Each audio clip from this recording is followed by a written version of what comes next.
reverencia por la vida. Reverencia por la vida en todas sus manifestaciones, en todas sus expresiones, en todas sus modalidades, en todos sus reinos, en todos sus planos. Reverencia por la vida. Esa reverencia por la vida ha sido puesta en valor por grandes maestros y maestras, sabios y sabias, a lo largo de la historia de la humanidad.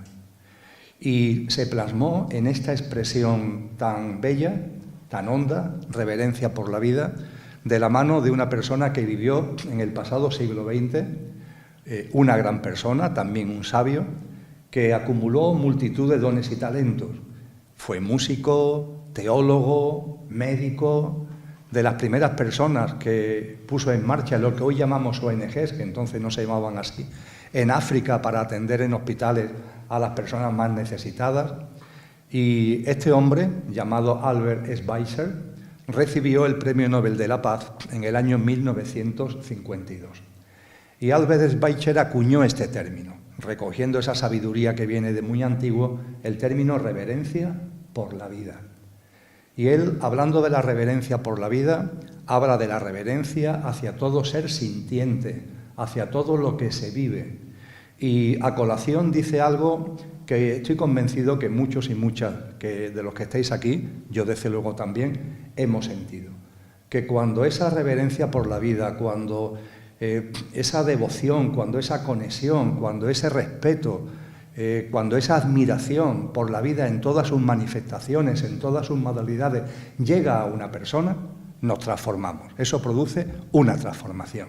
Ya no vemos la vida de la misma manera. Hay un antes y un después cuando se nos abren los ojos de la reverencia por la vida. Para ahondar en esta reverencia por la vida, al hilo de lo que aquí nos convoca, es cierto, amigos y amigas, que topamos con un problema. ¿Cuál es el problema? Que la reverencia por la vida va unida ineludiblemente a una visión trascendente de la vida y de la existencia.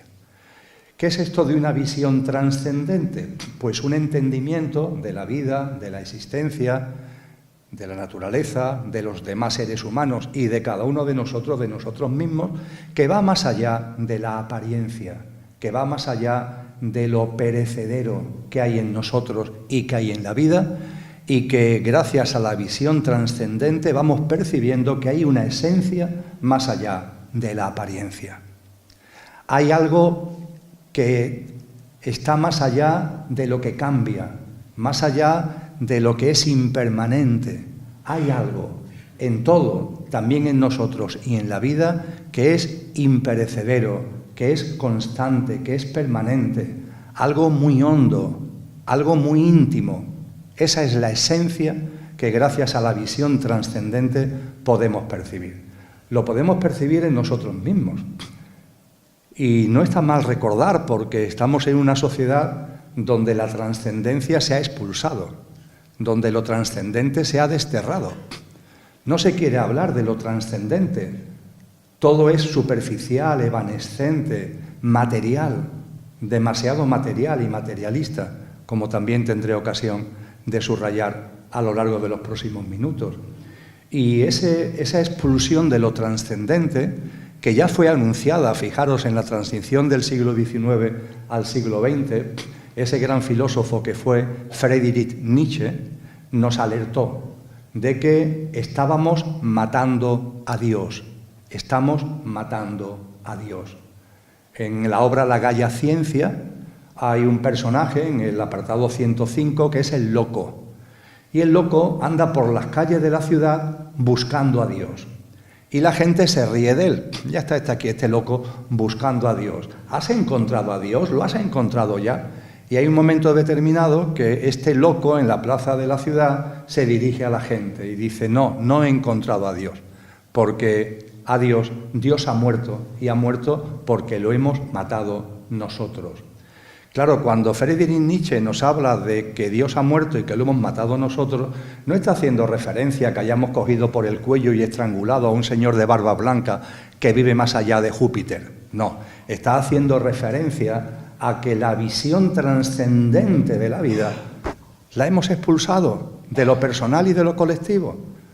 que estamos perdiendo la capacidad de percibir eso que está más allá de lo que está a simple vista. Eso es matar a Dios. Y un poquito después, a principios del siglo XX, ese gran, vamos a llamarle filósofo, aunque fue muchas cosas, que también muchos de vosotros y de vosotras seguro que habéis oído hablar de él, que fue Rudolf Steiner, él hablaba de este matar a Dios y él lo explicaba diciendo que la sociedad actual padece una enfermedad. La enfermedad de que ha perdido la capacidad de percibir lo que está más allá de la apariencia, de lo que está más allá de lo material, la capacidad de percibir lo divino y lo trascendente. Y él dice que esto es una auténtica enfermedad que afecta a los seres humanos, que cuando un ser humano pierde la capacidad de ver lo que está más allá de la apariencia, está enfermo y que eso se va a manifestar en su mundo vital, en su mundo físico. Y con una gracia germana, con un sentido del humor germano, dice dice Rudolf Steiner a continuación, y esta enfermedad es una enfermedad que no curan los médicos. Con el mayor respeto a los médicos. Esta enfermedad no la curan los médicos, porque la mayoría la sufren. Con lo cual, difícilmente van a curar algo que ellos mismos sufren.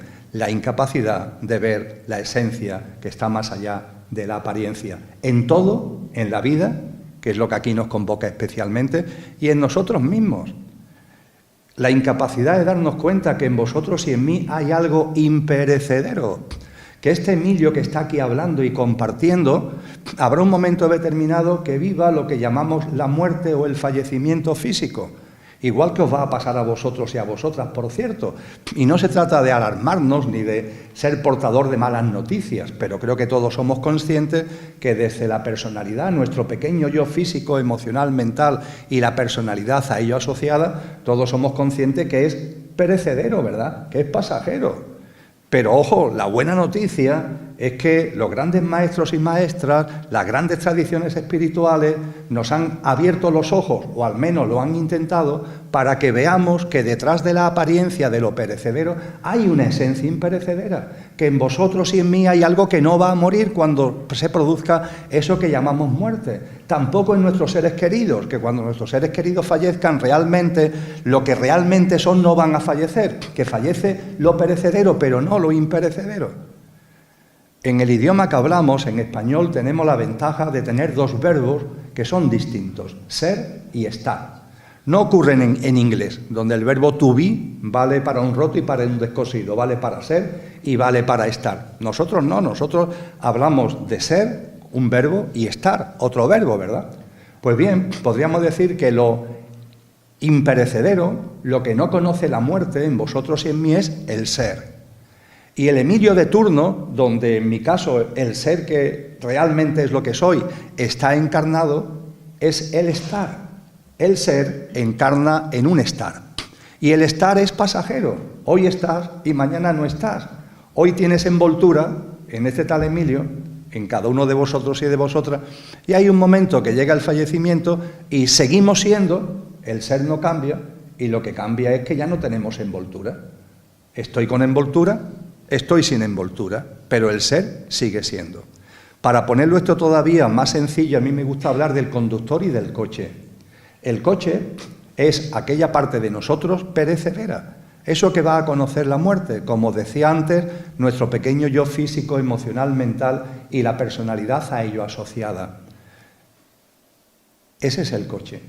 Pero en el coche está encarnado un conductor, el ser al que antes hacía mención. Y el conductor encarna en el coche para vivenciar la experiencia humana. Al conductor se le ha dado muchos nombres a lo largo de la historia. Todo lo que tiene que ver con la dimensión álmico y espiritual que tenemos los seres humanos es ese conductor. Pero el nombre es lo de menos. Lo importante es percibir que en vosotros y en mí hay algo, conductor, ser, esencia, imperecedero, aunque también haya algo perecedero que habrá un momento determinado que deje de estar. Pero qué importante es percibir la esencia que está más allá de la apariencia, porque además, cuando empezamos a percibirla en nosotros, la percibimos también en los demás. Vemos que también las personas que están con nosotros, aunque lo hayan olvidado por completo, aunque sufran una amnesia, un Alzheimer espiritual profundo, también hay en ellas un conductor. más allá del coche. Y cuando lo vamos viendo en los seres humanos, también lo vamos viendo en la vida, en los reinos de la naturaleza, en todas las formas de vida. Y cuando lo vamos viendo en todas las formas de vida, nos va inundando la reverencia por la vida. Vamos percibiendo el milagro que la vida es, el milagro que la vida representa, el milagro que la vida supone. Y no estoy hablando, amigos y amigas, de religión. Personalmente no tengo ningún credo religioso. Es cierto que para mí, mi guía, mi testimonio, todo lo que impulsa mi existencia es Cristo Jesús, sin ningún tipo de duda. Pero no estoy en ningún credo religioso, no participo de ninguna iglesia, no tengo ninguna creencia religiosa, entre comillas, aunque me considero una persona espiritual. Y desde esa espiritualidad hay un postulado que viene de muy antiguo, que muchos de aquellos que me habéis compartido antes de entrar, que seguís las charlas que doy, etcétera, seguro que os suena, que yo lo llamo el primer postulado metafísico. Y ese primer postulado metafísico nos habla de la divinidad, pero nos habla de la divinidad más allá de los dogmas, más allá de los credos. De hecho, para hablar de Dios, ni siquiera se habla de Dios, porque se considera que lo divino, la divinidad, no cabe en palabras, es innombrable. Es tan colosal, su envergadura es tan extraordinaria, que mentalmente no podemos encajonarlo en una palabra. De ahí que en este postulado a lo divino, a la divinidad, se le llame aquello. Una forma vaga, si queréis, de expresarlo. En el diccionario de la Academia Española es lo que llamamos Dios, pero en este postulado que viene de muy atrás es aquello. Y nos dice este postulado, aquello que no tiene origen es origen de todo lo originado. Y al ser origen de todo lo originado, se encuentra presente e inmanente en todo lo originado.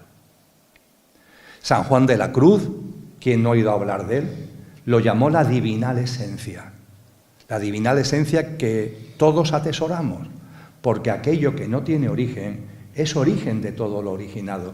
Y al ser origen de todo lo originado, se encuentra presente, inmanente, subyacente en todo lo originado, en todas las formas de vida y también en cada uno de nosotros.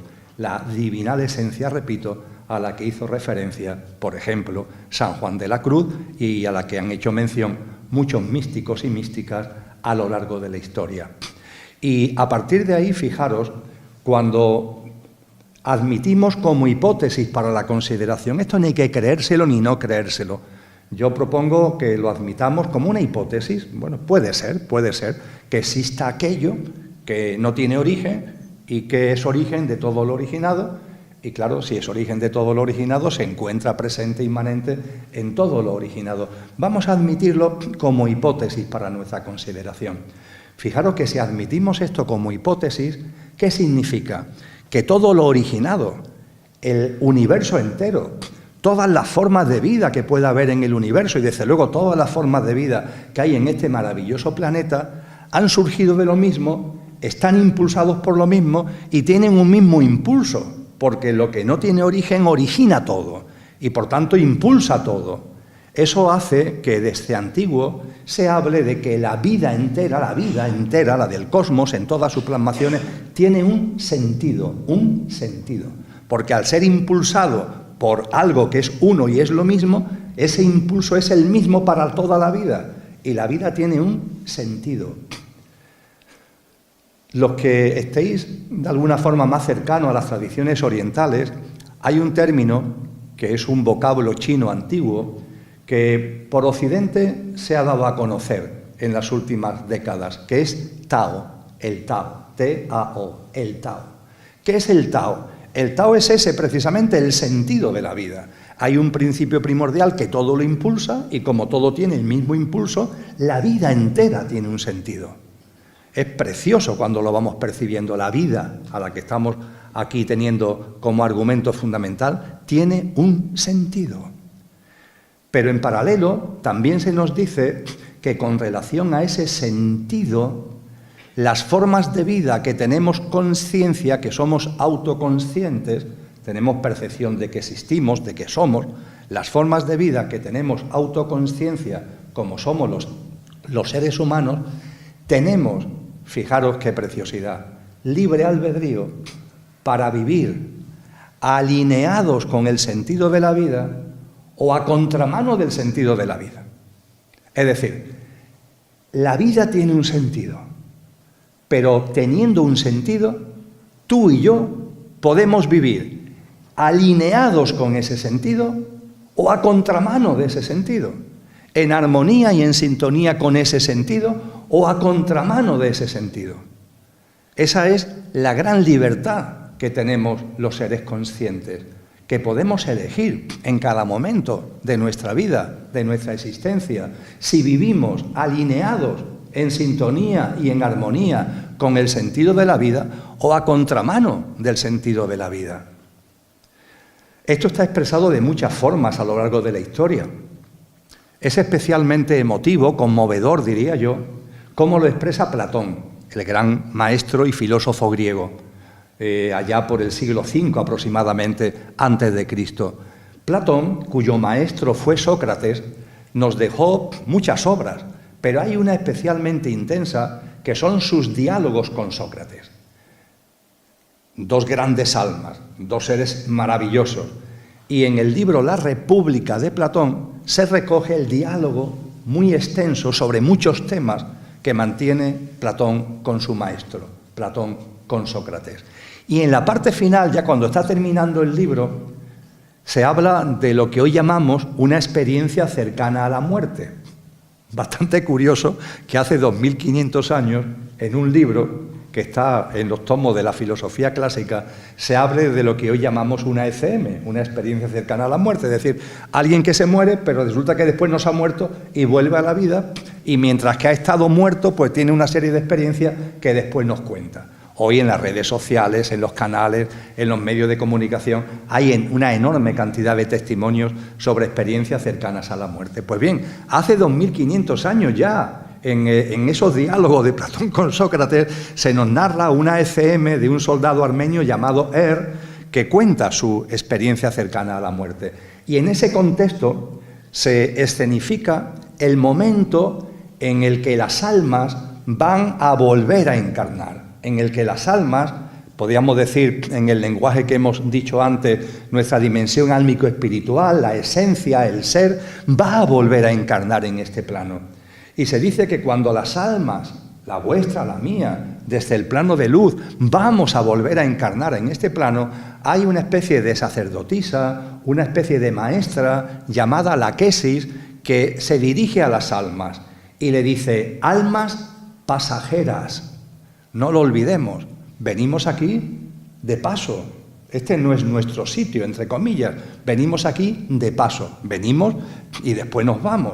Almas pasajeras, vais a volver a encarnar. Y le dice a continuación: cuando encarnéis, encarnáis porque habéis querido encarnar en libre albedrío, y tener en cuenta, una vez encarnadas, que la virtud estará a vuestro alcance. Que la hagáis vuestra o no, depende solo de vosotras, porque Dios es inocente.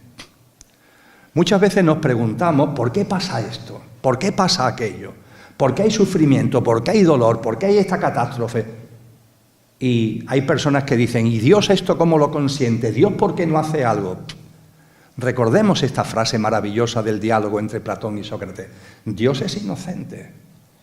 El quid de la cuestión está en si nosotros, en la forma de vivir cada uno y en la forma de vivir colectiva, estamos eligiendo la virtud o la estamos rechazando. Porque eso es lo que provoca todo. Si tú vives en sintonía con la virtud, con el sentido de la vida, o a contramano del sentido de la vida. Y tenemos libertad para vivir alineados o a contramano, a favor de o en contra de el sentido de la vida. Tenemos libertad. No le echemos la culpa a la divinidad. Protestaríamos y diríamos que no somos libres si el sentido de la vida fuera obligatorio. Es decir, si el sentido que tiene la vida, todas las formas de vida, lo tuviéramos que seguir forzosamente, entre comillas, permitirme la expresión coloquial, protestaríamos. No somos libres, no podemos vivir de otra manera. Pues sí, se puede vivir de otra manera, puede vivir alineado con el sentido de la vida o a contramano, tenemos libertad para ello. Que hagamos nuestra la virtud o no, depende de nosotros. Almas pasajeras, no lo olvidemos que estamos aquí viviendo la experiencia humana. No le echemos la culpa a la divinidad. Y claro, el que vivamos en sintonía con el sentido de la vida o a contramano del sentido de la vida, amigos y amigas, eso tiene consecuencias. Somos libres de vivir a favor o a contramano del sentido de la vida. Pero si vives en armonía con el sentido de la vida, eso tiene consecuencias. Y si vives a contramano del sentido de la vida, eso tiene consecuencias. ¿Por qué hay tanto dolor, tanto sufrimiento, tantas injusticias, tanta desigualdad, tanta miseria? Porque vivimos a contramano del sentido de la vida. Y podríamos profundizar algo más. ¿Qué significa esto de vivir a contramano del sentido de la vida? Y después también hablaremos de qué significa vivir en sintonía con el sentido de la vida. Pero vamos a hablar de lo que significa, en primer lugar, vivir a contramano del sentido de la vida. Bueno, la primera manifestación del estar a contramano del sentido de la vida, la primera manifestación es que olvidamos lo que somos. Ya está. Alzheimer. Amnesia. Olvido de lo que eres. ¿Te crees que eres tu pequeño yo? Es como si yo me creo que soy Emilio y que cuando Emilio muera, yo muero. Vamos, yo estoy muy agradecido a este coche, que es Emilio, le estoy muy agradecido, me está permitiendo estar aquí compartiendo con vosotros y con vosotras, me está permitiendo experimentar esta vivencia humana, le estoy muy agradecido a este tal Emilio. Pero lo que soy está más allá de Emilio. Emilio es el estar. Y habrá un momento determinado que este estar deje de estar porque fallece. Y lo que soy va a seguir siendo ese conductor, esa esencia a la que hacíamos referencia antes. La primera manifestación de vivir a contramano del sentido de la vida es que olvidamos lo que somos. Eres inmortal y lo has olvidado. Y estás aferrado a lo perecedero, a lo efímero y a lo pasajero. Te has encadenado a el pequeño yo en lugar de agradecer al pequeño yo que esté a tu servicio, pero no perder la conciencia de lo que realmente eres. Si lo reflexionáis, amigos y amigas, esta es la razón del sufrimiento humano. La gran razón, la gran causa del sufrimiento humano es el olvido de lo que somos como consecuencia de que vivimos a contramano de la vida. Y esto no lo digo yo, lo han dicho muchos sabios y sabias. Fijaros, ¿quién no ha oído hablar de Buda? Siddhartha Gautama, Buda Gautama. Se cree que vivió, no hay datos ciertos, pero se cree que vivió en torno al siglo VI, al siglo V antes de Cristo, más o menos por la época de Platón, quizás un poquito antes. Y Siddhartha Gautama, Buda Gautama, era un príncipe que vivía en un gran palacio. Eso cuenta la historia que nos ha llegado. Y el padre de Siddhartha se la había arreglado para que en ese palacio tan enorme, que tenía enormes jardines, nunca saliera fuera. Toda su vida estaba entre cuatro paredes, aunque esas cuatro paredes eran amplísimas, insisto, con grandes jardines y una gran belleza. Y Siddhartha se casa y tiene un hijo. Pero hay un momento en su vida que por unas circunstancias sale fuera del palacio. Y cuando sale fuera del palacio y ve la realidad, su corazón se conmueve. ¡Cuánto sufrimiento, cuánto dolor! Él ve sufrimiento y dolor por todos lados, lo mal que lo está pasando la gente. Claro, él, retirado allí en su palacete y demás, no se había percatado. Pero al salir fuera y ver la realidad, el corazón se le rompe. Se le rompe hasta el punto de que quiere dedicar su vida a paliar el sufrimiento humano. Deja a su mujer, deja a su hijo, deja el palacio y se va al mundo, se mete en el mundo. Primero se hace asceta, está 7 años viviendo una vida ascética, pero después ahí no encuentra las respuestas y va buscándolo por otro lado. Finalmente se nos dice que hay un momento determinado en el que, después de un camino, después de un trayecto espiritual, empieza a comprender. Y a partir de ahí nos habla de las causas del sufrimiento humano. También lo encontráis aquellos que hagáis práctica de yoga en los Yoga Sutras de Patanjali, el libro fundamental de la ciencia del yoga, lo encontráis también esto. Se llaman, en el lenguaje del yoga, se llaman klechas. las causas del sufrimiento humano. Son 5, pero aquí la que nos interesa es la primera porque es la fundamental. ¿Cuál es la primera, la gran causa del sufrimiento humano? La raíz de las raíces del sufrimiento humano. El olvido de lo que somos, la ignorancia de lo que somos. Que olvidas tu ser, que olvidas lo que eres, que olvidas tu esencia. La tuya y por añadidura la del otro, y de tus seres queridos, y de la gente que está contigo, y de la esencia fundamental que hay, esa presencia de lo que no tiene origen en todo lo originado. Lo olvidas. Y a partir de ahí, como olvidas lo que eres, te crees que eres lo que no eres. Como olvidas lo que eres, te crees que eres lo que eres efímeramente, pasajeramente. Olvido lo que soy y creo que soy Emilio. Y Emilio es parte de mi experiencia humana. Pero yo no soy Emilio, como vosotros no sois cada uno de los que os miráis al espejo la personalidad que aparentemente sois. Hay algo que está más allá, pero lo hemos olvidado. Eso significa vivir a contramano del sentido de la vida. Eso es lo que las tradiciones espirituales llaman pecado, un término que nos echa para atrás. Y por favor, el pecado, este hombre nos va a hablar ahora de los pecados.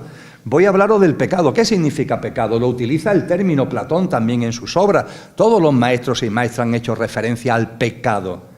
Pero el pecado no significa culpa, no significa castigo, no significa lo que el dogmatismo religioso nos quiere hacer creer. El pecado es una palabra del griego clásico que significa alejamiento. Alejamiento, alejamiento. Concretamente, Platón lo utiliza para poner de manifiesto una flecha que se tira y en lugar de dar en la diana, no da en la diana y se aleja, y se aleja, y se aleja.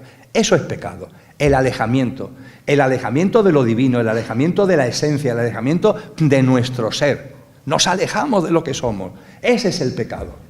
Y es un pecado, entre comillas, un alejamiento del que venimos arrastrando hace mucho tiempo, hace muchas reencarnaciones que venimos arrastrando ese alejamiento. Por eso se habla de un pecado original que desde el dogmatismo se nos explica que pasa de padres a hijos. Y nos quedamos así sorprendidos, que yo nazco con un pecado que viene de mi padre y mi padre de su padre. Esto no tiene ningún sentido. No, es que no estamos hablando de algo genético, estamos hablando de algo álmico. Es que nuestras almas, la vuestra, la mía, hace tiempo que en las encarnaciones nos fuimos alejando. Fuimos olvidando lo que es, fuimos olvidando lo que somos, nos hemos ido alejando y hemos construido una sociedad y ahora nos empezamos a dar cuenta que está muy alejada de lo que es y de lo que somos y de la divinidad y de lo real. Una sociedad evanescente, superficial, materialista, absolutamente obsesionada por la apariencia, sin ninguna capacidad de ahondar en la esencia y en la verdad de las cosas. Esta es la primera manifestación de vivir a contramano del sentido de la vida, que olvidamos lo que somos y a partir de eso nos creemos que somos lo que no somos. Y como muy bien nos enseña la ciencia del yoga, como muy bien nos enseña Buda, ahí está la razón fundamental del sufrimiento humano, la raíz básica del sufrimiento humano.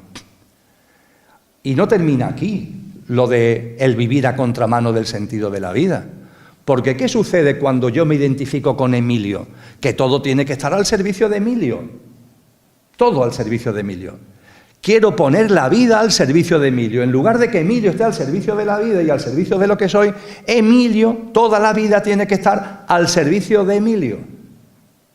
¿Qué es lo importante en la vida? Lo que a Emilio le gusta. ¿Qué es lo que hay que evitar? Lo que a Emilio le disgusta. Pero ¿estamos locos? Sí, lo estamos. Y juzgamos a la vida. Esto está bien, esto está mal. ¿Y por qué está bien o está mal? Porque me satisface o no me satisface, porque me agrada o porque no me agrada. Cada uno de nosotros juzgando a la vida.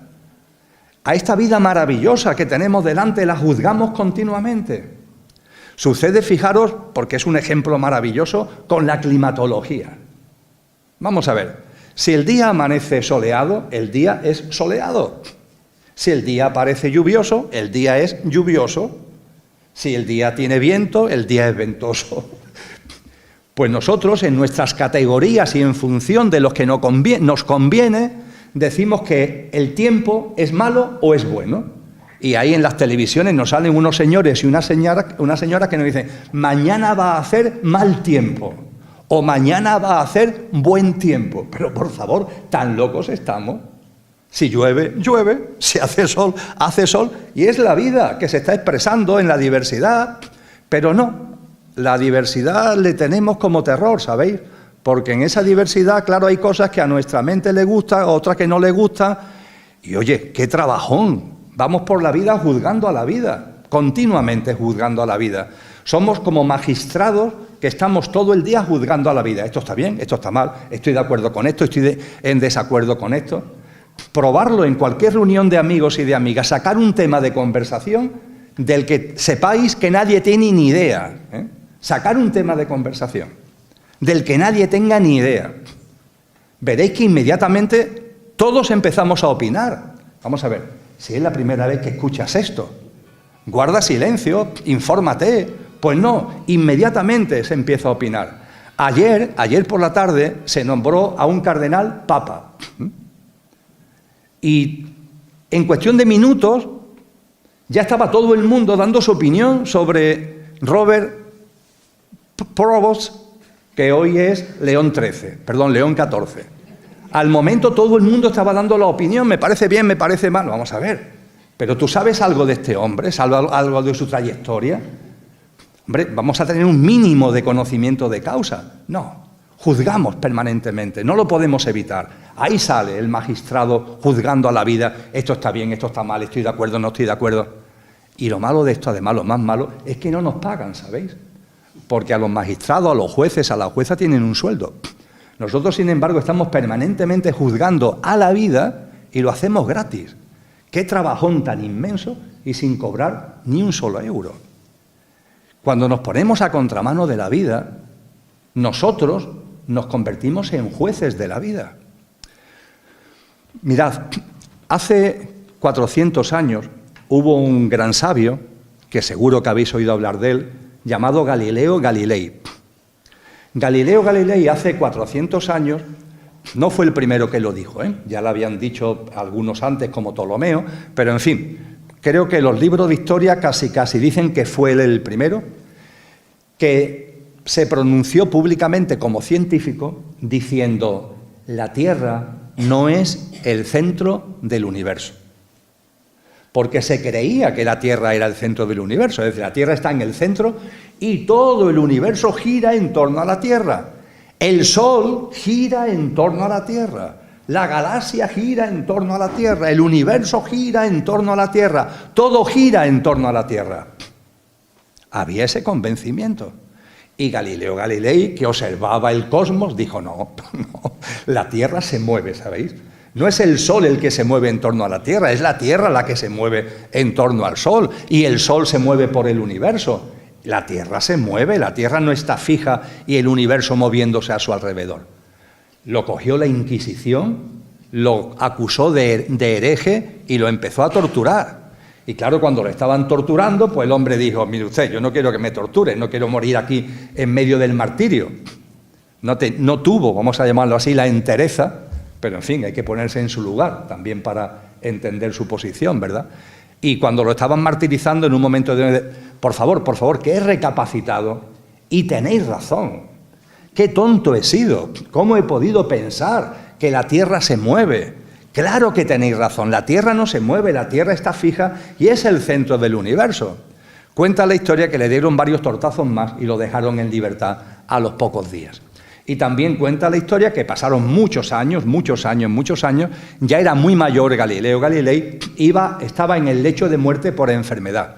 Y ya no lo podían matar porque se estaba muriendo. Y entonces fue cuando dijo aquello, esa frase célebre en italiano de «Eppur si muove», y sin embargo se mueve. Claro, ¿cómo no va a moverse la Tierra, por favor? Claro que se mueve. La Tierra no es el centro del universo. Han pasado 400 años. La Inquisición mantuvo esto como una herejía hasta 1812, como quien dice, hasta ayer. Pero, en fin, han pasado los años y hoy yo creo que nadie mantiene la idea de que la Tierra es el centro del universo. Y si alguien dijera que la Tierra es el centro del universo, nos sonreiríamos, ¿verdad? Bien. Ciertamente nadie dice que la Tierra sea el centro del universo. Yo no conozco a nadie que diga eso. Pero conozco así de gente que dicen la Tierra no, pero yo sí. Yo sí soy el centro del universo. Yo sí, por favor. Porque todo debe estar a mi servicio. La vida entera a mi servicio. La naturaleza, todas las formas de vida, las personas que me rodean. Eso en psicología tiene un nombre, la cosificación de las personas.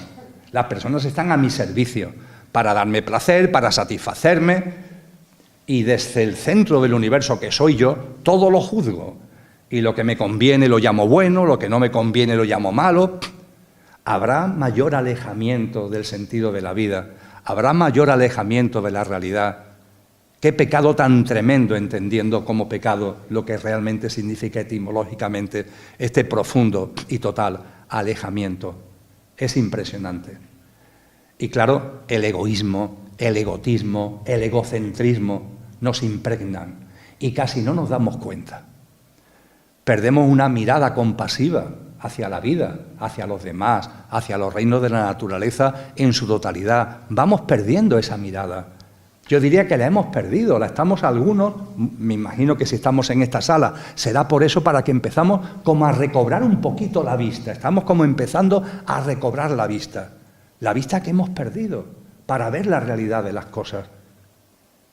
Tanto yo, tanto egoísmo, tanto egocentrismo, perdemos la compasión, la empatía, la solidaridad, la cooperación, la mano tendida, nos metemos en nuestro mundo cerrado, estéril, en nuestro hábitat que llamamos de confort, aunque como dicen muchos psicólogos es un hábitat de mentira existencial, que nunca te va a dar felicidad, que nunca te va a dar plenitud, y lo sabes, pero ahí sigues, eres incapaz de abandonar esa dinámica de vida alejada del sentido de la vida, alejada de lo que realmente es y alejada de lo que realmente eres. Y en ese contexto de estar a contramano del sentido de la vida, el antropocentrismo. El ser humano, yo el primero soy el centro del universo, y yo y mi especie, el ser humano. Los demás están a nuestro servicio. Todas las formas de vida están al servicio del ser humano, del género humano. Esta visión absurda, ridícula, donde no hay una mirada de respeto a la vida, no hay reverencia a la vida, no hay respeto, ni hay ningún tipo de sensibilidad con relación a la vida. Esta forma tan absurda es lo que se llama antropocentrismo, que va unido al especismo. Es que nuestra especie es superior. Nuestra especie no es superior. Es verdad que el ser humano tiene una autoconsciencia que, por lo que sabemos, no hay en otras formas de vida que hay en este planeta. Pero ¿qué nos han enseñado los maestros y maestras? Que eso no es un privilegio, eso es una responsabilidad. El que tengamos una capacidad mental, una capacidad de discernimiento, una capacidad de disquisición, el que tengamos una autoconsciencia de que somos, de que existimos, eso que caracteriza al ser humano no es un privilegio, es una responsabilidad. Podríamos decir que las otras formas de vida forman parte de nuestra misma familia y son como hermanos pequeños.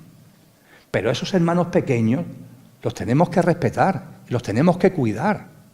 No podemos abusar, no debemos abusar de ellos, no debemos violentarlos, no debemos infligirle dolor y sufrimiento. Cristo Jesús fue muy claro en esto. ¡Ay de aquellos que le hagáis daño a uno de estos pequeñuelos! Lo dicen los evangelios con toda claridad. ¡Ay de aquellos que le hagáis daño a alguno de estos pequeñuelos! Los pequeñuelos, en las palabras de Cristo, son todas las formas de vida inocente, vulnerables. Son los niños, sí, pero también son los animales, también son todas las formas de vida inocentes, vulnerables, que tenemos la responsabilidad de cuidarlas. No como privilegio, todo lo contrario, la responsabilidad de dar un servicio, de atender sus necesidades, de guiarlas por el camino evolutivo. La reverencia por la vida es una llamada clara a dejar atrás el antropocentrismo, el especismo, el considerarte el centro del universo, yo y los míos como centro del universo, es una llamada, un gran clamor que te invita a ver la vida de otra forma. ¿Y qué otra forma hay de ver la vida? Alineado con el sentido de la vida.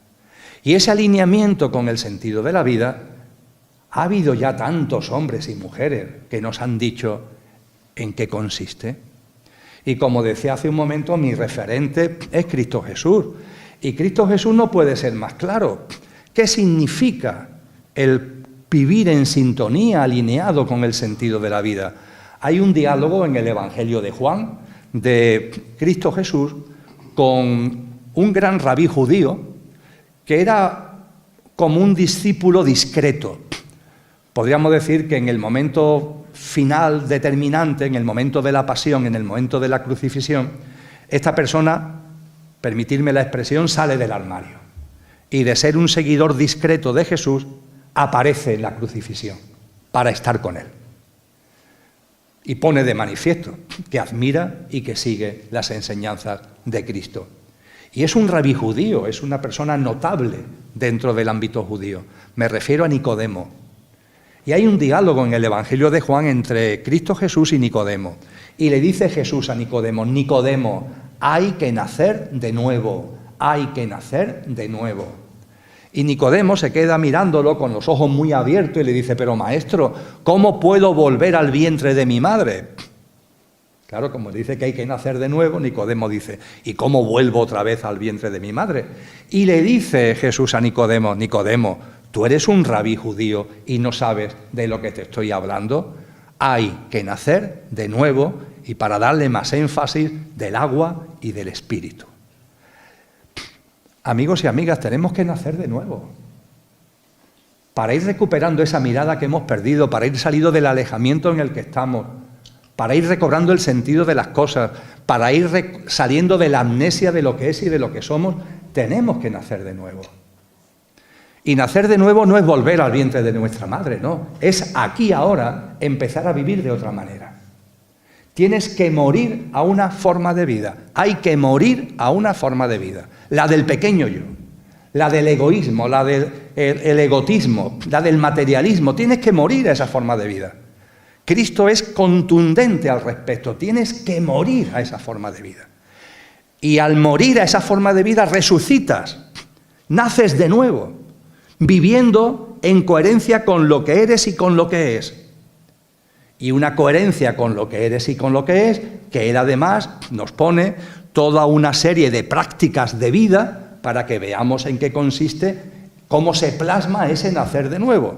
Ahí tenemos el célebre Sermón del Monte o de la Montaña, capítulos 5, 6 y 7 del Evangelio de Mateo, donde Cristo nos desgrana la práctica de vida, que significa nacer de nuevo.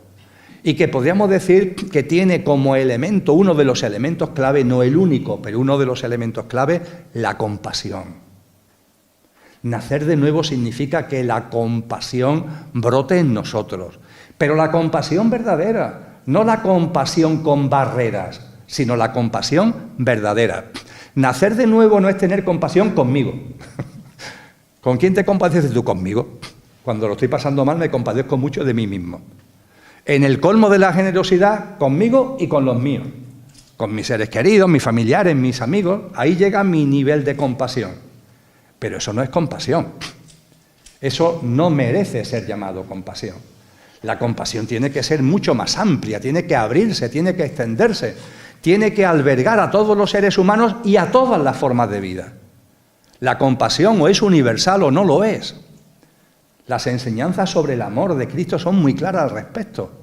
Tenemos que abrir nuestro corazón.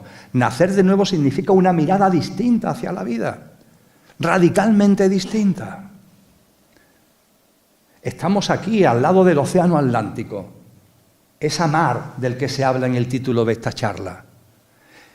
¡Qué milagro de la vida, Dios mío! Es lo que tenemos delante continuamente. ¿Lo valoramos de verdad? Ciertamente hay personas, seguro que entre vosotros y vosotras, que valoran lo que es el océano, lo que es esa vida, no tengo ningún tipo de duda.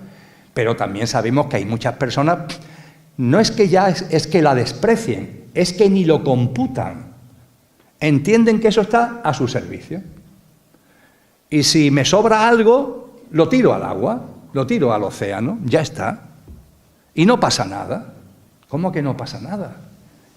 Ahí hay vida y estás afectando a la vida. ¿Tanta es tu insensibilidad para no darte cuenta de esto? Todos sabemos que en el Océano Pacífico, por ejemplo, y es solamente un pequeño exponente, los plásticos que arrojamos a los océanos, a los mares, por las corrientes se van moviendo y mira por dónde hay unas corrientes prioritarias o preferentes que han hecho que una gran parte de los plásticos y microplásticos se hayan acumulado en una zona del Pacífico y han formado una isla. Pero es que la isla tiene un tamaño ya similar a la península ibérica. Pero ¿estamos locos? ¿Tanta locura es posible? El alejamiento del sentido de la vida, el alejamiento de la realidad, hasta ahí nos puede hacer llegar. Estamos aquí porque sabemos que también aquí, en las orillas de esta maravillosa costa, cuando hay determinadas mareas, salen de todo.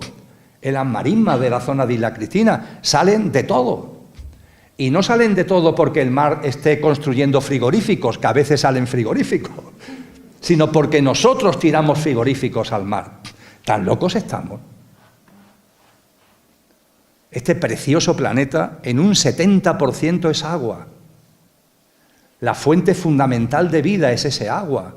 El ciclo de vida que forman las nubes, y las nubes dan lugar a las precipitaciones, a las lluvias, y la lluvia vuelve el agua otra vez a ríos y a mares. Ese ciclo de vida tiene su base precisamente en este 70% que es agua. Nuestra vida depende del agua. El propio ser humano es como el planeta. Esto es un dato que nos da la ciencia que es muy llamativo. El planeta es un 70% agua y cada uno de nosotros somos un 70% agua. ¿Hasta qué punto en nuestra propia configuración estamos alineados con la vida y no lo recordamos, no nos damos cuenta? Hay que nacer de nuevo, amigos y amigas. Y nacer de nuevo, además, va a llevar un regalo implícito. Ese regalo implícito es tener una vida más plena, más genuina, más verdadera. Empezar a comprender la verdad de las cosas, empezar a comprender la verdad de nosotros mismos. Y esa compasión hacia todo va a tener una repercusión en nosotros, haciendo nuestra vida más, insisto, más plena, y que la denominada felicidad vaya apareciendo en cada uno de nosotros. La felicidad no está fuera. Esta sociedad que ha matado a Dios, esta sociedad alejada de la verdad, esta sociedad que vive a contramano del sentido de la vida, busca la felicidad fuera. Y eso es un disparate. La felicidad es el estado natural de nuestro ser. Y para experimentar la plenitud y para experimentar la felicidad, tienes que poner en valor, tienes que hacer que tu ser se haga presente. Esto es lo que en el lenguaje cristiano se llama la gracia, un estado de gracia que va apareciendo en el ser humano, que va naciendo de nuevo con la compasión y el amor como grandes banderas. En las tradiciones orientales los budistas le llaman Ananda, bienaventuranza. Los hinduistas lo llaman Om Shanti, la paz profunda. ¿Qué más da el nombre? Lo importante es que eso que aspiras en tu interior, porque todos aspiramos a tener una vida que pueda ser plena, que pueda ser llena, eso no se encuentra fuera, eso no se encuentra en lo material, eso no se encuentra en lo superficial, eso no se encuentra en los hipermercados, en los centros comerciales, eso no se encuentra en el mundo externo. Tienes que cultivarlo tú, los tienes dentro, pero tienes que aflorarlo. Esa divinal esencia la tienes dentro. Pero como decía San Juan de la Cruz, tienes que hacerla subir. Él lo llamó el subido sentir de la esencia, de la divinal esencia. Estamos convocados a eso. Y esto, amigos y amigas, ha sido siempre, siempre imprescindible. Ahora más que nunca. Porque la humanidad, y vosotros y yo, estamos en un punto límite. Yo no voy a hacer ahora un discurso escatológico, que hizo Cristo, por cierto, porque Cristo Jesús nos advirtió muy claramente, oye, que esta generación humana en la que estáis terminará, ¿eh? ¿No creéis que esta generación humana que finalmente ha quedado ahí pillada por el alejamiento de la realidad, el contramano del sentido de la vida, esta generación humana terminará? Capítulo 24 de Mateo le dice a sus discípulos: os voy a hablar de los últimos tiempos de esta generación humana, porque este ciclo humano terminará, para que se abra un nuevo ciclo humano, una nueva humanidad alineada con el sentido de la vida, una nueva humanidad ejemplar en la tierra restaurada, que es el gran mensaje del Nuevo Testamento con relación a esto, la nueva humanidad en la tierra restaurada. Pero esto me llevaría, hablar de esto me llevaría por otros derroteros. Quiero ahora centrarme en lo que son los mensajes de Cristo Jesús con relación al momento en el que estamos viviendo, este momento límite en el que estamos viviendo. El que estemos en un momento límite se debe, amigos y amigas, a algo que los estudiosos han llamado transhumanismo. A la mayoría todavía casi ni nos suena la expresión, pero está adquiriendo cada vez más peso y más presencia. El transhumanismo. ¿Qué es el transhumanismo? El transhumanismo es una tendencia creciente a pensar, a creer, buscando la felicidad fuera, que la plenitud del ser humano está en imbricarse, en hacerse uno con la tecnología. Llevamos siglos infelices, sin una vida plena, sin sentirnos realmente satisfechos de cómo estamos viviendo, que no es una satisfacción de fuera, es algo que tiene que aparecer dentro, esa gracia, ese ananda, ese chanti al que hacía mención antes. Y en estos momentos, en lugar de nacer de nuevo, como reclamaba ya hace 2000 años Cristo, en lugar de nacer de nuevo, ¿qué es lo que decimos? Bueno, hasta ahora no lo hemos conseguido, pero ahora con las tecnologías esto va a cambiar, que esto va a cambiar de verdad. Hay gente que ya no se da cuenta o empieza a olvidar de que lleva una vida mediocre, una vida mísera, un trabajo que no le gusta, unas relaciones personales con las que no está contento, etcétera, etcétera, pero eso sí, ahí están las tecnologías. Yo, gracias a las tecnologías, tengo un avatar, ¿sabéis? En el metaverso me he creado un avatar y con ese avatar yo hago experiencias maravillosas. En las clases que todavía este curso he dado con chicos y chicas de 25 a 35 años, muchos de ellos me dicen: ¿relaciones de pareja para qué? ¡Uf! ¡Qué lío! Yo me basto conmigo mismo o conmigo misma.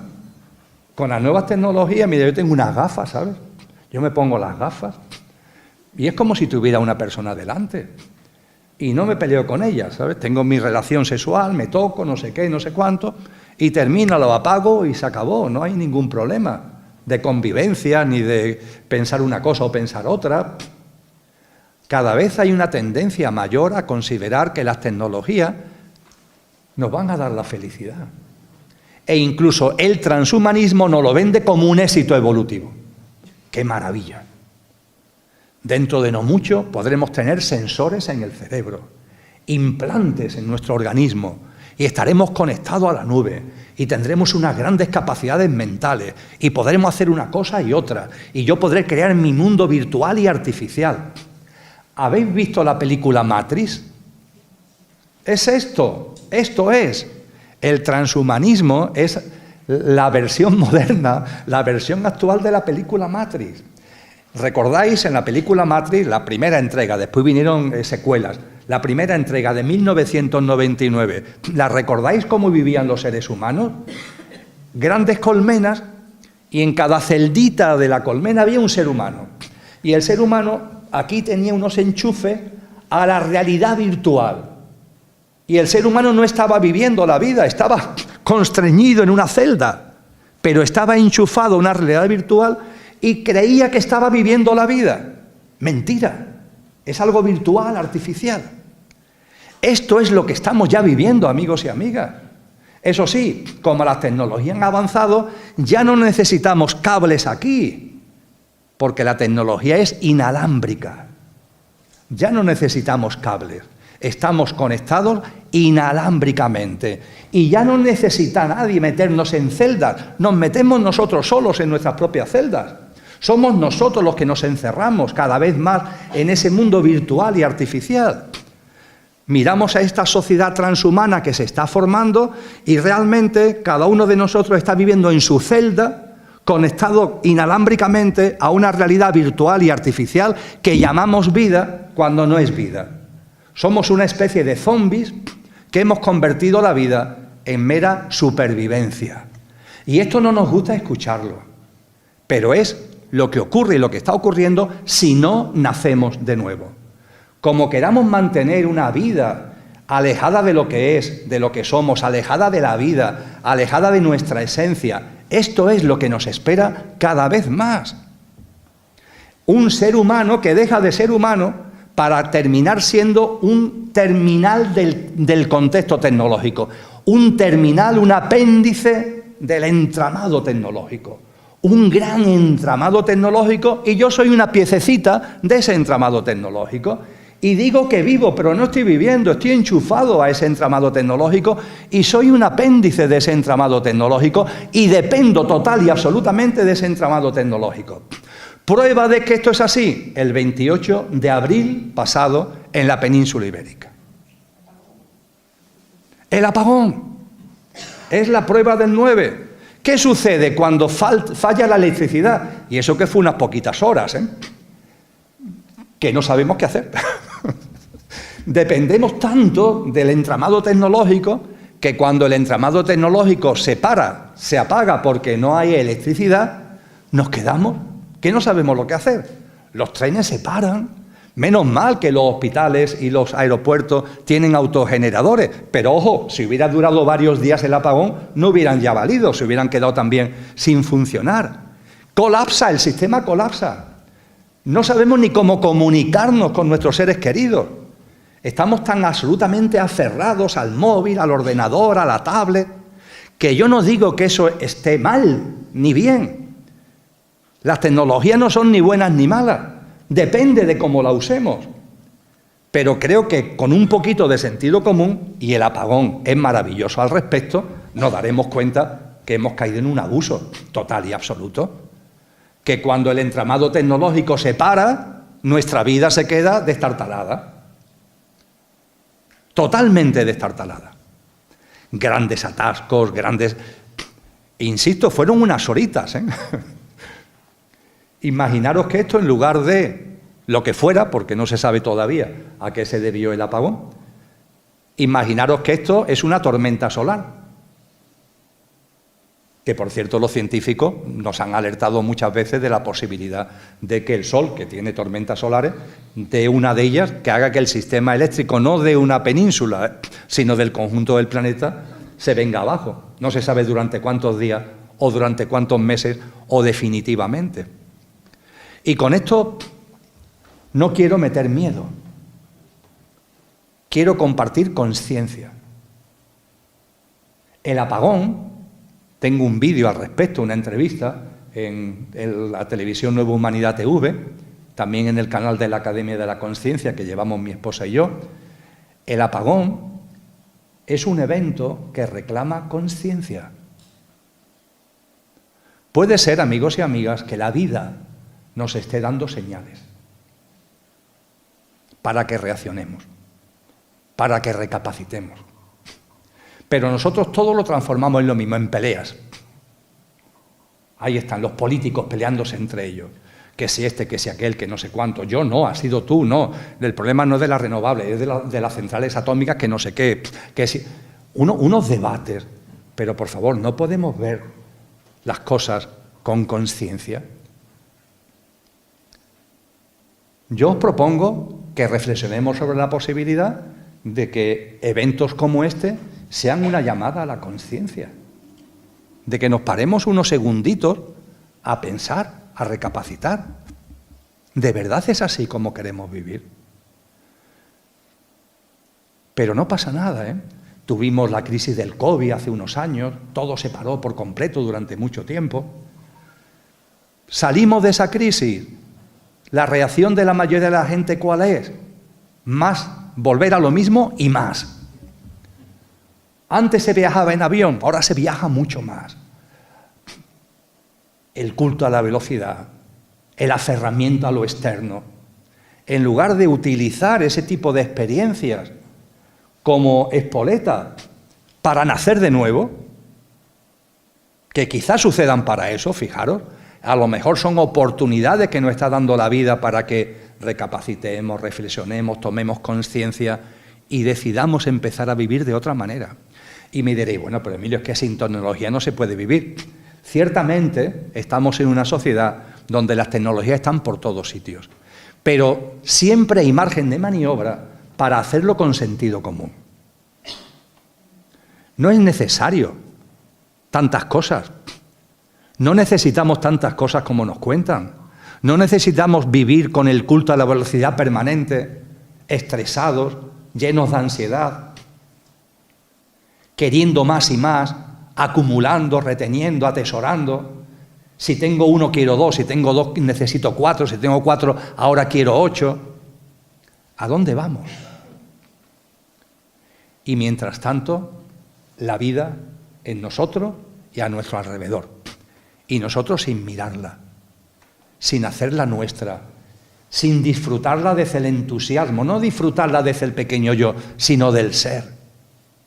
La percepción de que todo tiene un sentido profundo, amigos y amigas, la percepción de que hay una divinal esencia en toda la vida que nos rodea. ¿Tan difícil nos resulta? Alguno quizá esté pensando y dice, bueno, Emilio, pero es como lo del cura como el párroco del pueblo, ¿no? Que le cantaba las 40 a los que precisamente no estaban cayendo en ese tipo de cosas.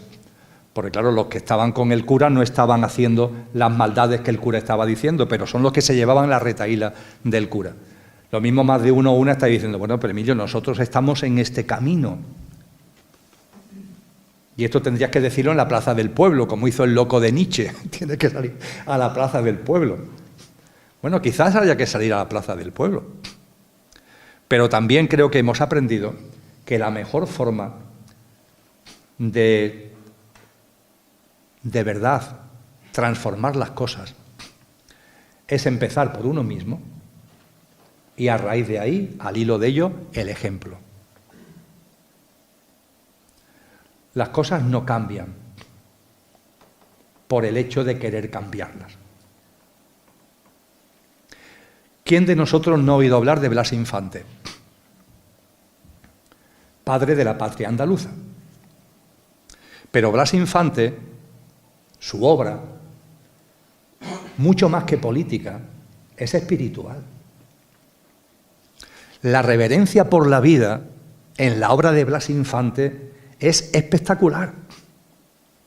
Yo creo que todos sabemos que en uno de sus primeros destinos como notario, que fue en un pueblo de la provincia de Sevilla, llamado Lora del Río, él a los que cazaban pajaritos les pagaba por los pajaritos. Pero les pagaba por los pajaritos para que no los vendieran, que se los vendieran a él. ¿Y él qué hacía con los pajaritos?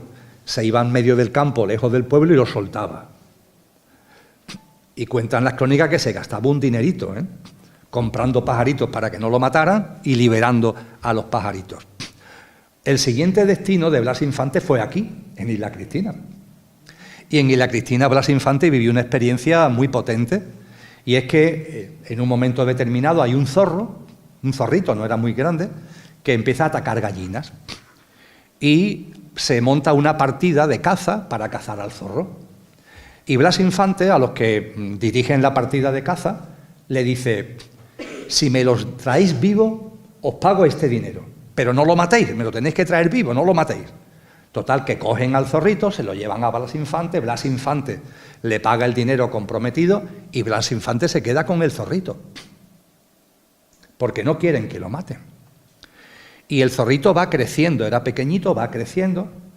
Creo que eso coincide con el hecho de que él también lo trasladan ya en ese momento a Coria del Río, que fue donde tuvo ya su último destino, y a las afueras del río, de Coria del Río, donde lo fusilaron en agosto del año 36.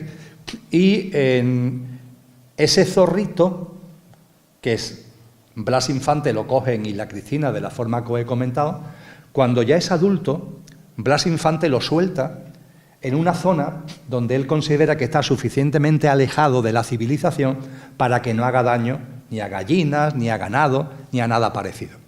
Pero sorprendentemente, el zorrito es capaz de volver a la casa de Blas Infante.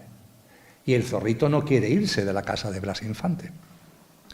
Hay una foto muy famosa de Blas Infante, Lola y yo lo tenemos en el salón de casa, que es Blas Infante, cómo se vestían en aquella época, trajeado, con el zorrito Dimas en su despacho. Está en la mesa de su despacho con Dimas, que ya no es un zorrito, ya es un zorro. Y no quedó ahí la cosa, tiene escrito un libro que es una preciosidad, que son mis diálogos con Dimas. Él le puso al zorro de nombre Dimas. Y los diálogos con Dimas, los diálogos con mi zorro, de Blas Infante, son impresionantes. Qué compasión, qué sensibilidad, qué espiritualidad hay ahí tan impresionante, amigos y amigas. Hablando del cambio, la reverencia por la vida, la nueva mirada hacia la vida, el nacer de nuevo, no es un cambio, es mucho más que un cambio. Es una reevolución. Fijaros, reevolución, porque es mucho más también que una revolución. En los años 50 del pasado siglo, del siglo XX, un autor italiano llamado Lampedusa escribió una obra, una novela que tiene como título El gato pardo. Se ha llevado al cine, interpretada por Burt Lancaster, creo recordar, como principal protagonista. La tenéis hoy libre en las redes sociales para poderla ver. El gato pardo, la novela, discurre en Italia en el siglo XIX, en plena revolución garibaldiana. Las camisas rojas de Garibaldi están haciendo la revolución. Y hay dos nobles, dos príncipes, que están hablando entre ellos. El tío y el sobrino son parientes, están hablando entre ellos. Y uno de ellos está muy asustado. Que viene la revolución, que viene el cambio, que viene Garibaldi. Y el otro, que es mayor, con la voz de la experiencia, le dice: no te asustes. Es necesario que todo cambie para que todo siga igual. Es necesario que todo cambie para que todo siga igual. Parece una paradoja, ¿verdad? Reflexionar sobre esta paradoja. Muchas veces hablamos de cambio y de cambio y de cambio, y realmente, amigos y amigas, no hay cambio ninguno. Las cosas siguen siendo igual. Hay cambios en la punta del iceberg, pero lo que hay por debajo del iceberg, que es la gran masa del iceberg que no vemos, no cambia nada, sigue siendo igual, exactamente igual. Y ante esto, Blas Infante, ¿qué es lo que nos dice? Palabras suyas textuales, que han llegado como un gran legado de este gran maestro. Dice Blas Infante: os recuerdo que murió de balazos en la cabeza en agosto del 36, por ser un buen hombre. Yo creo que además, si no lo hubieran matado los unos, quizás lo hubieran matado los otros. Desde luego, yéndonos a esta frase, lo podríamos entender, porque él dice: si vuestra revolución no es la del espíritu, quedaros con vuestra revolución. El espíritu es el único revolucionario verdadero. Blas Infante, como tantos hombres y mujeres sabios y sabias, no nos han hablado de revolución, sino de reevolución.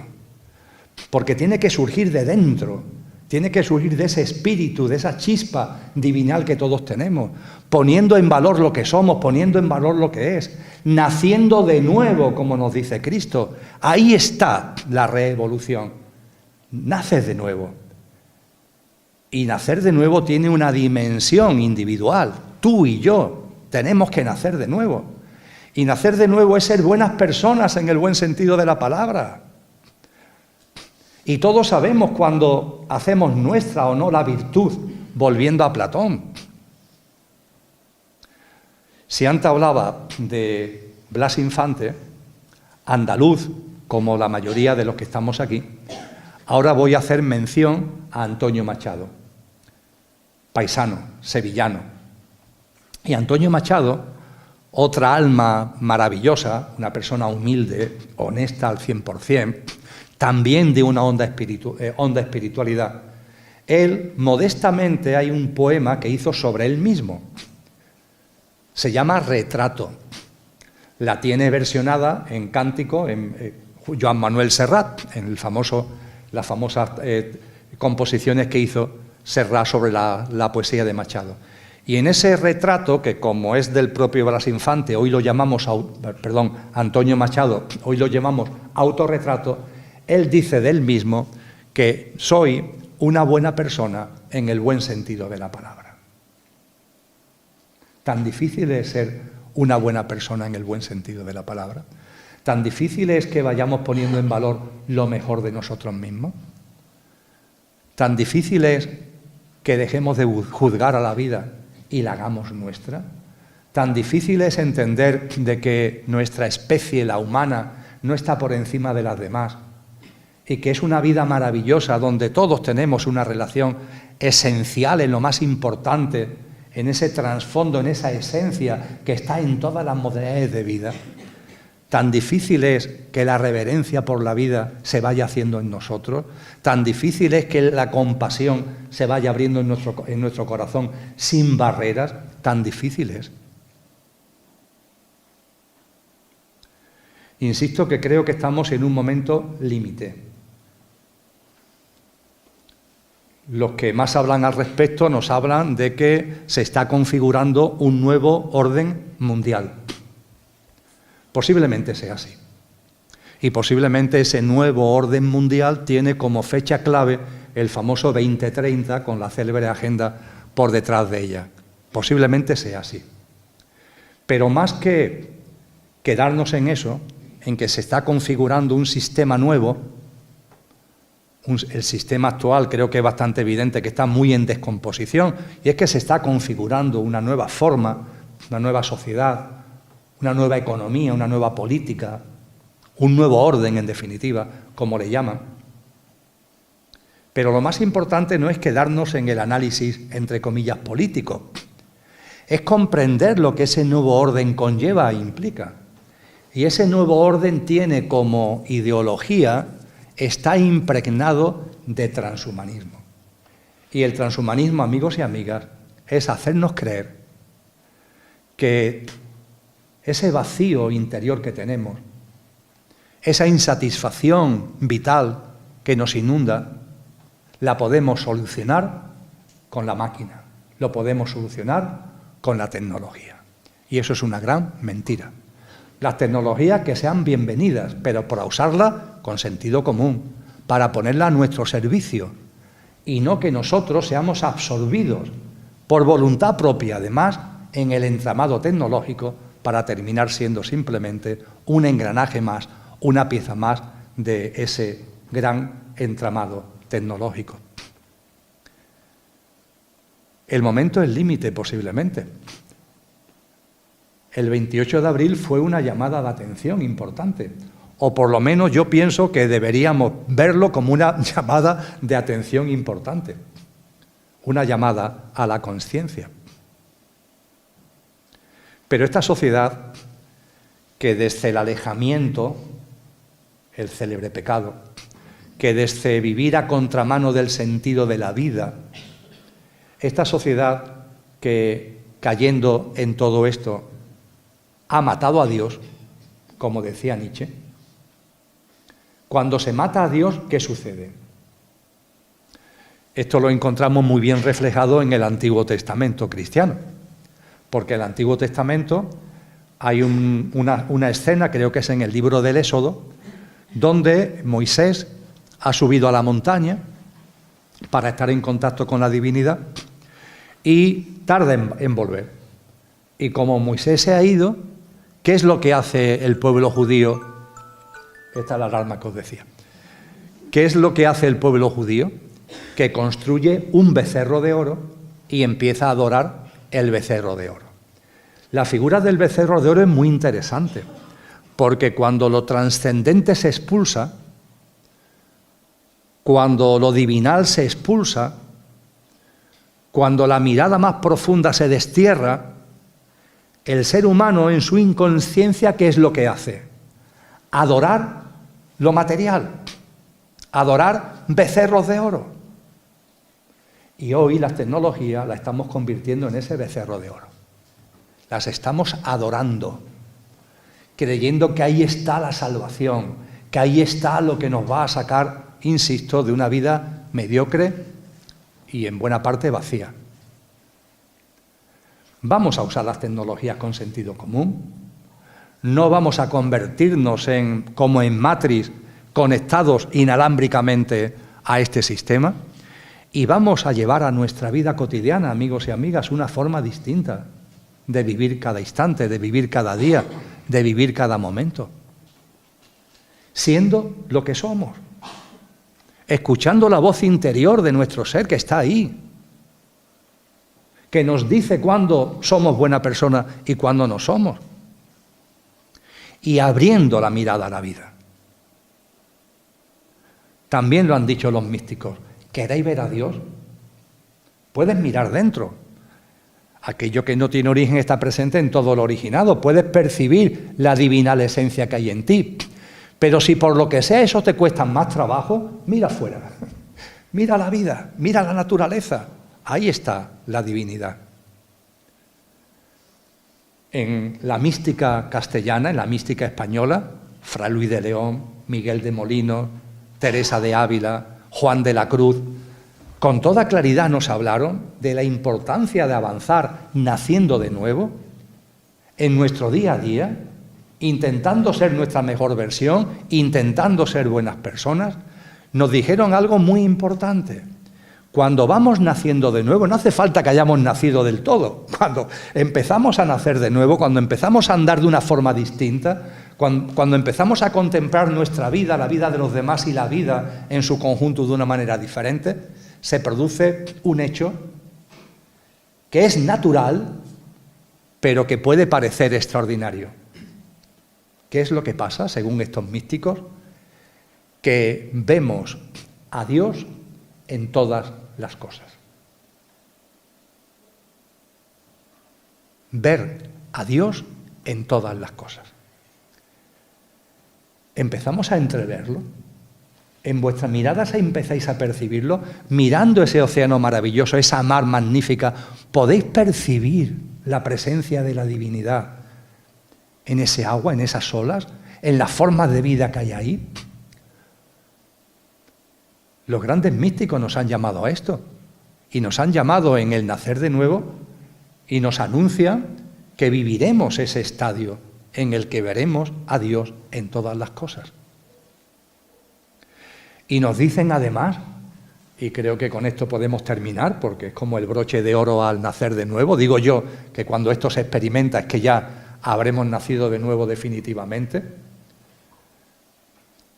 sin ningún tipo de ansiedad y sin prisa, ojalá lo vivamos, porque ¿qué nos dicen también estos grandes místicos? Que efectivamente veremos a Dios en todas las cosas.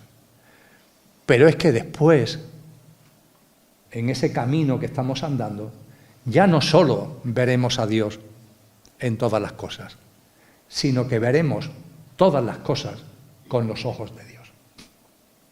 Ya no solo ver a Dios en todas las cosas, ver todas las cosas con los ojos de Dios. Y esto no es un imposible porque la esencia divina está en nuestro ser. Ese ser que tenemos olvidado, ese ser que tenemos ahí como adormilado, como metido en un cajón y totalmente apegado al coche, olvidando al conductor. Amigos y amigas, vamos a recordar el conductor que somos, vamos a tomar desde el conductor el mando consciente de nuestra vida. Modestamente, humildemente, vamos a ir avanzando en una dinámica de vida donde vayamos siendo nuestra mejor versión. Vamos a ir naciendo de nuevo. Y un termómetro magnífico para todo esto es la vida. También el ser humano. Y además de la vida y el ser humano, la mar.